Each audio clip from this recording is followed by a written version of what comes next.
Today we present to you a discussion by Supreme Master Ching Hai titled The Significance of Trees to Life on Earth, a compilation of excerpts from Supreme Master Ching Hai's lectures concerning the importance of protecting trees and forests, the detrimental impacts of the meat diet on human health, the environment, and, ultimately, the health of our planet.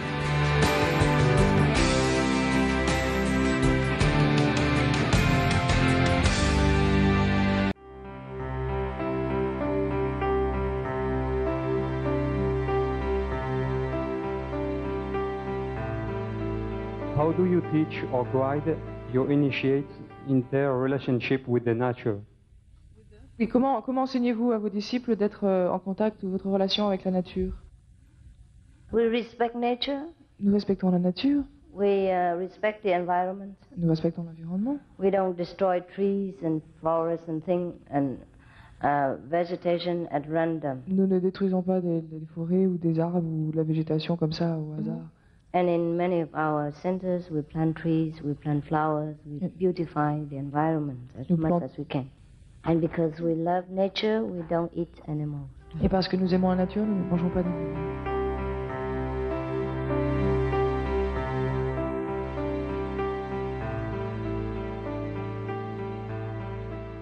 Recently, our world has a lot of disaster, like drought, then also, and then dry climate, heated up planet due to a lot of weather changing, because we have abused so many of the natural resources, as well as some of the disaster from nature, like burning forests, and then that reduce a lot of rain, and that in turn also heat up our planet, and then the more it heat up, the more dry, the less trees, the less rain, the less tree, and this is the devil's circle.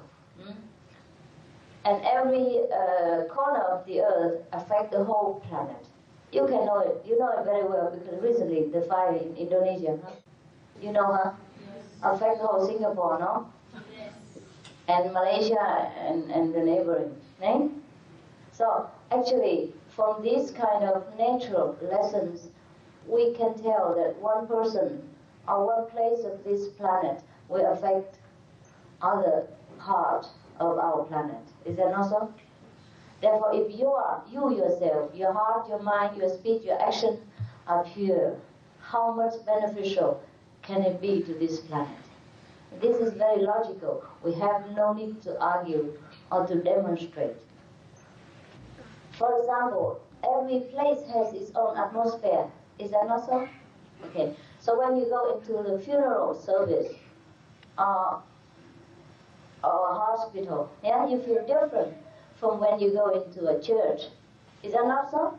Yes. Or when you go into the slaughterhouse, where all the animals are killed for meat, you will feel different. I don't know if you can feel, but I feel. Do you feel? Can you feel? Yes. Yes. Of course,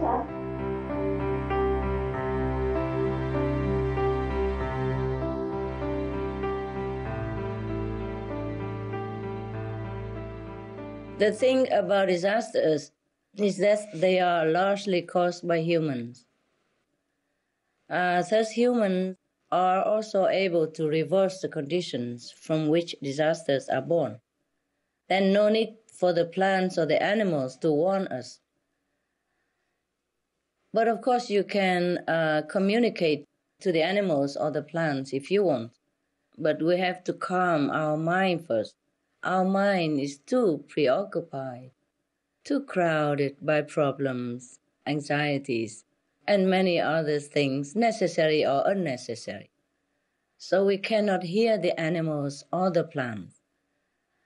It is true that I could communicate with the animals and the plants as well. Not that I deliberately seek the communication for fun or just for chatting. Sometimes they just come to me to warn me of some event, to try to protect me from danger, or warn me from some unfavorable situation or people, or asking me for help. Now, everybody can do that. But first, we must calm our mind. And in order to have the communication with the plants or the trees or the animals, first we must learn to protect them. Then we can be like friends, because friends trust friends. If we don't have this trust between ourselves and the environment, the trees, the plants, and the animals, through our protecting attitudes, yes, then it's more difficult to have a conversation with them. It's like family members, or neighbors or friends. If we have a good relationship between us, then we communicate well. Otherwise, we don't even want to think of that person because it's so scary to us or so untrustworthy to us. How would we even have a conversation with them? So, in order to communicate with plants or trees or animals, we must also be their friends first. You see? So being vegetarian means being a friend of nature. For example, right now I try to avoid even killing plants or flowers. I take only the fruits that they're willing to offer. The fruit will not harm the plant, and the seed will continue to have other plants or other trees if we plant it from the seed. So the vegetarian diet is a very good way to begin to try to communicate with nature and animals on a high level. And it is very crucial right now to halt global warming because of the methane gas, but also on a deeper level to halt the suffering and killing of our co-inhabitants, the animals, and in turn, consequently, killing also plants and trees and the environment. In the law of the physical universe is a principle known as cause and effect. If we kill, we have to expect the same in return.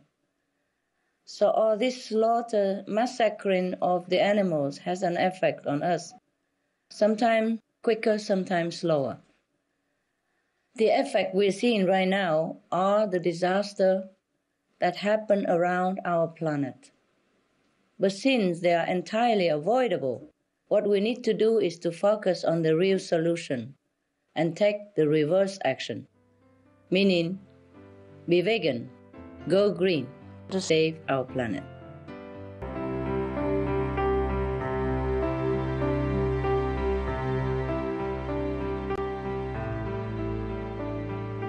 We would like to invite Master to share some more of your words of wisdom and advice for us and the world. You see, the best advice, honey, is from examples, yes?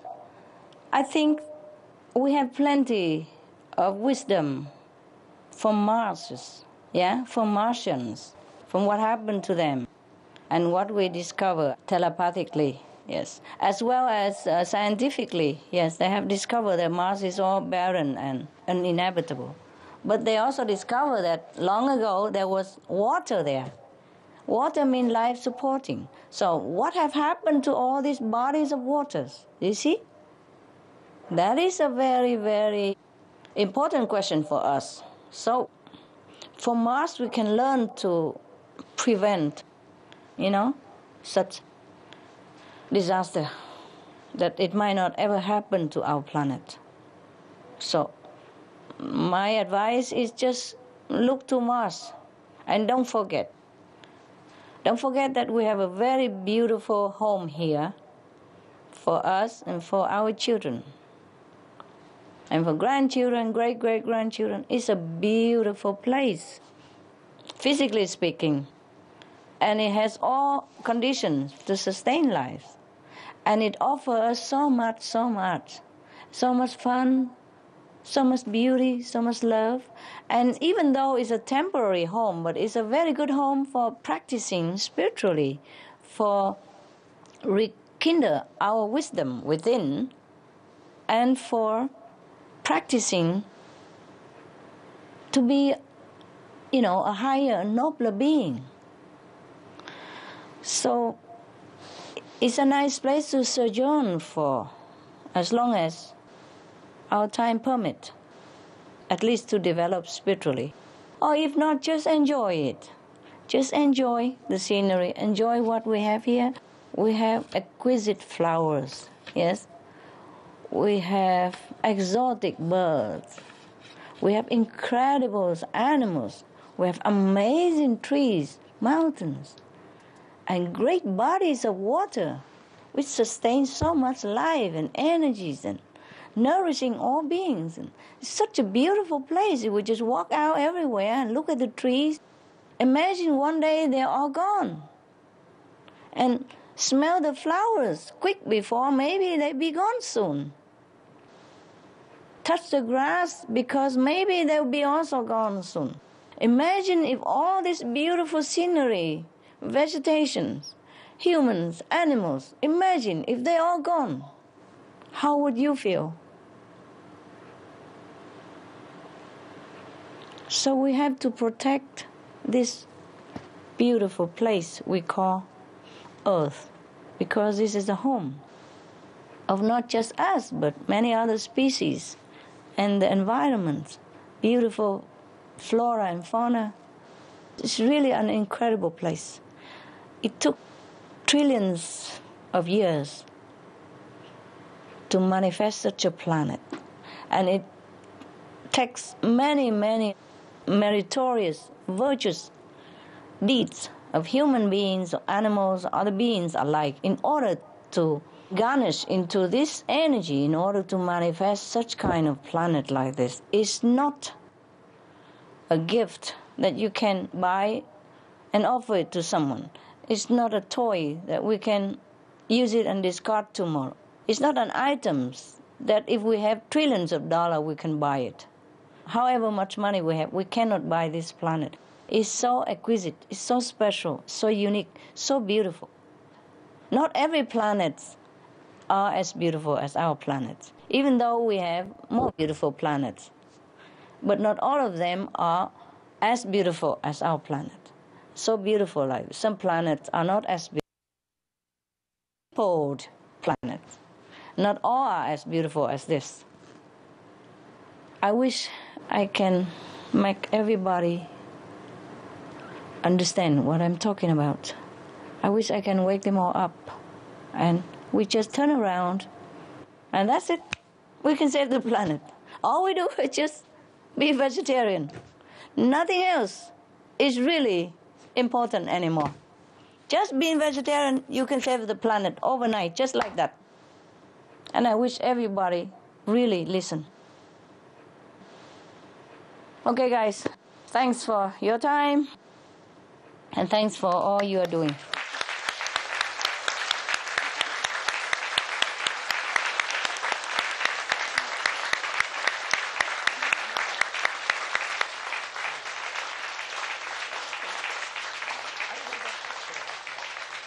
I want everybody to know that we still can save the planet. We still can.